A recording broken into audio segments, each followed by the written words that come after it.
25,600 حاج هو عدد الحجاج الذين سيؤدون المناسك خلال موسم حج هذا العام.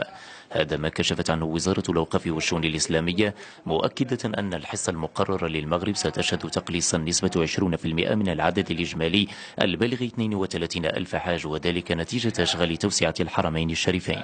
تخفيض نسبة 20% من هذه الحصة يساوي تخفيض 6400 حاج حسب التوزيع التالي: ألف، العدد الواجب خصمه من حصة التنظيم الذي تشرف عليه الوزارة 5662.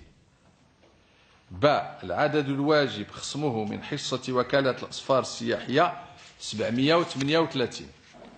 وزارة الأوقاف والشؤون الإسلامية تشير أيضا إلى أن عملية التخفيض ستتم على صعيد العمالة والأقاليم، مؤكدة أنها اتخذت عددا من القرارات لتمر العملية بكامل ما يلزم من الموضوعية والعدل والإنصاف.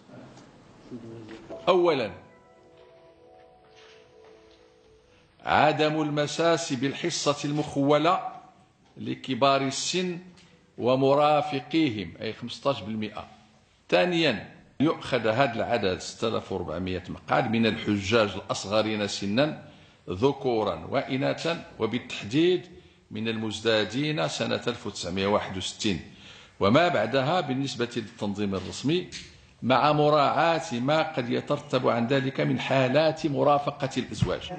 وبالنسبة للحجاج المؤجلين للسنة المقبلة في كلا التنظيمين فستعطاهم الأسبقية لأداء مناسكهم، ولن يطالب حجاج التنظيم الرسمي بأي مبلغ إضافي، سواء تعلق الأمر بسعر التذكرة أو مصاريف الإقامة والنقل بالأراضي المقدسة.